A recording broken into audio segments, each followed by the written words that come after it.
Charting Toward Intimacy covers mature topics. Listener discretion is advised. When you hear the word shame associated with sex and you think of me and this podcast, you're probably thinking I'm going to tell you we need to eliminate the shame that we feel around sex. But this episode, I am actually going to be talking about how good shame is and the purpose that it actually has in us being human. But don't worry, we're also going to talk about where we need to eliminate negative forms of shame. Welcome to Charting Toward Intimacy, the sex and intimacy podcast for Catholic women. My name is Ellen Holloway, and I'm a Catholic speaker and coach who's on a mission to help you actually enjoy and desire good, holy sex with your spouse.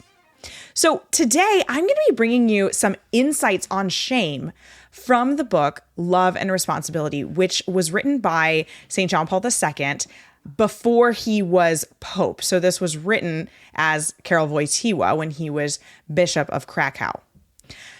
So he has this section in the book called The Metaphysics of Shame, and he goes into explaining what sexual shame is and how we can interpret that and why it exists and why it's not necessarily something that we want to get rid of. So sex is a deeply intimate act. I think we can all agree that it is deeply intimate. Shame manifests the need to conceal intimate parts of ourselves. We recognize that sex is deeply intimate, and so we would automatically feel shame around public displays of sex, right? Because this is supposed to be a private act. It's deeply intimate. It's very much part of us. Like when we enter into a sexual union, we're bringing our whole self to the union, right? We're giving of ourselves to this other person. And that's ultimately one of the reasons, right, that sex is only appropriate within marriage, because it is so deeply intimate that we can't actually give that full gift of ourselves without the beautiful gifts and sacrament and grace that we have in marriage. But that's not the topic of today's episode. We're talking about shame. So shame is the need to, kind of conceal that interiorness of ourselves and allow it to be kept safe. So shame is a safety measure that our brains put into us as a human to keep us from being used as an object. Use, and this is something that's really big in Love and Responsibility as well, use is the opposite of love. The opposite of love isn't hate, it's use. We can use things. I can use this coffee cup that's sitting right here on my desk, and I'm not hurting its dignity. I'm just using a tool. But if I took my husband and I put hot coffee in his hands and then tried to drink out of it, that would be really inappropriate and a total use of him. And also it would probably really hurt. Right? So that's a very silly example of use. But we know that because human beings are persons, the only appropriate response to a human person, this again is from Love and Responsibility. I love this book. The only appropriate response to a person is love. We can't use people. And so shame exists in our psyche as a human to protect us from being used in all sorts of different ways, but particularly when we're talking about like sexual shame, this is protecting us from being used in a sexual way. So something else that John Paul II talks about in this book is he calls it the law of absorption of shame by love. So shame is the flight from being used. We're trying to get away from being used. And it's also showing us the longing to be loved. John Paul II kind of lays out, or I'm sorry, Karol Wojtyła really lays out that there's kind of this positive and negative meaning of shame. The negative being I'm trying to go away from being used. The positive is I'm trying to go toward being loved. And so in a loving relationship, shame is absorbed because we recognize that in a loving relationship, we are not going to be used. And so that shame no longer needs to play the role of protecting us from being used in a sexual way. And so love then can absorb shame. And so that we do not feel that shame around sex and intimacy in a loving relationship with our spouse, right? And this is where we need to look at the influence of purity culture. And if we're still feeling shame around sex and intimacy in our loving marriage, that's when we have to open up to God and turn that shame over, because that's no longer shame.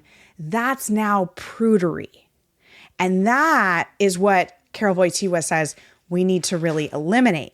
Is prudery is really rooted in this Manichaeist heresy that we have of separating the body from the soul, and, you know, the body is bad and the soul is good. And so we have, you know, anything that we're doing with sex is bad.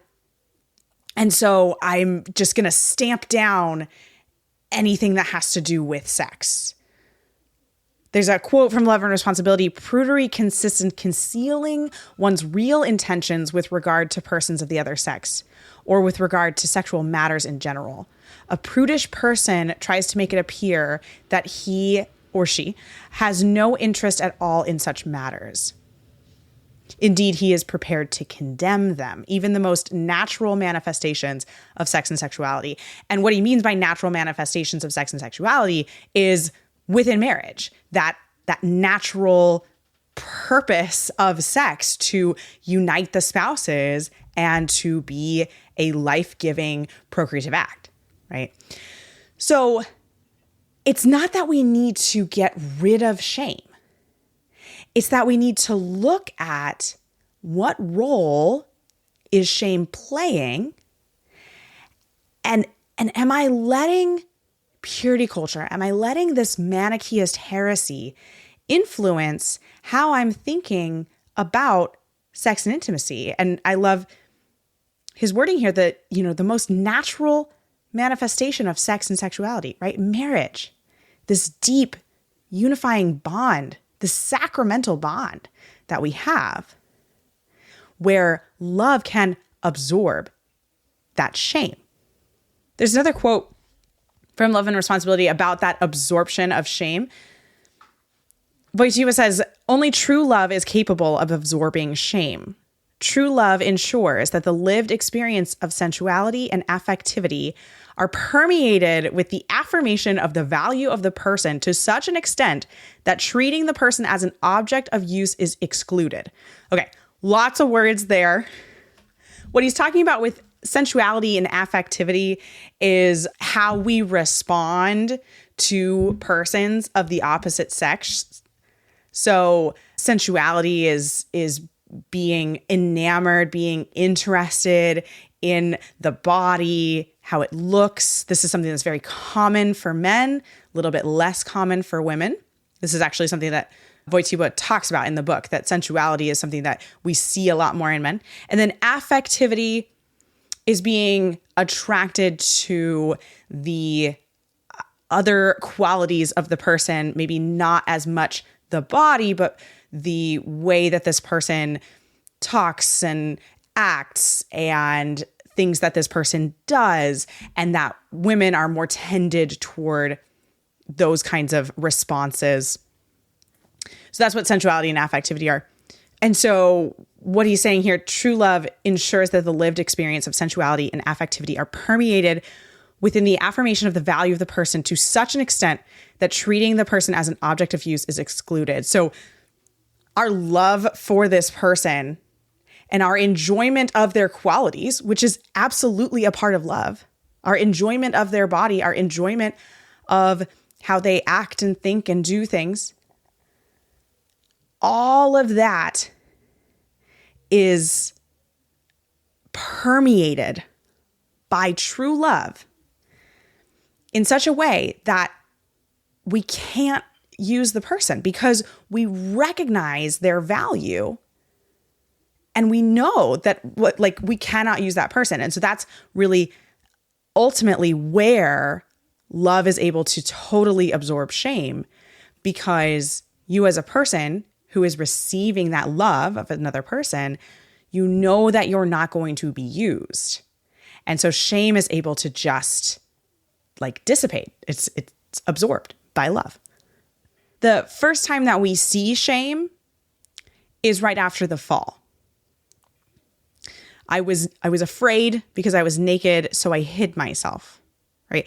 There's immediate recognition of the possibility of use. Because prior to the fall, Adam and Eve felt no need to have clothing because they knew their value as a perfect person was perfectly affirmed. They were perfectly loved by each other, so there was no shame. But then as soon as the fall hit, there was immediate recognition of my body could be used. I as a person could be used, and so I need to hide. I need to cover myself, right? And then God gives Adam and Eve the gift of clothing before they're sent out of the garden, because God recognizes okay, you have fallen now. Now there is this possibility of use. And so I'm going to help you protect yourself from use. So shame is not entirely this terrible, bad thing that we need to just stamp out. We need to temper shame, and we need to recognize where it's coming from and what it's doing, and make sure that it is serving us in protecting us, right? Because if I said something like, right now, you and your husband are going to go out in the middle of the street and have sex where everyone can see, your initial reaction to that should just be immediate shame. Because that's so uncomfortable. And that is such a private act that should be private and should be intimate, right?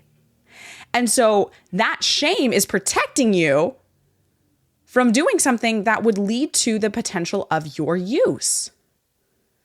Because someone else could be watching and use that in some way and use you in some way, right? If we're feeling shame about the idea of going up to the bedroom and having sex with our husband, then now we need to look at, where is that shame coming from? Am I feeling shame because I am feeling used by my spouse? Then that's an important recognition to have, and something that you and your spouse need to talk about. Am I feeling shame about having sex with my husband because I think that sex is bad and dirty? That's where we need to root out that Manichaeist heresy, that anything to do with the body is somehow bad. Right? So that's how we can kind of look at shame and the shame that we feel and figure out what's good, what's not, keep what's good, and give to God what's bad and ask Him to transform it in our own lives. Thanks so much for listening. If you are not already following us on Instagram, be sure to check us out at Charting Toward Intimacy. And if you listen to podcasts on a platform platform that gives you the option to rate or review, we'd love for you to do that because it helps us spread the word about the podcast. If you ever have questions, comments, or episode topic ideas, please reach out to us. We love to hear from you. You can reach out on Instagram or send us an email. Our email is in the show notes. Until next time.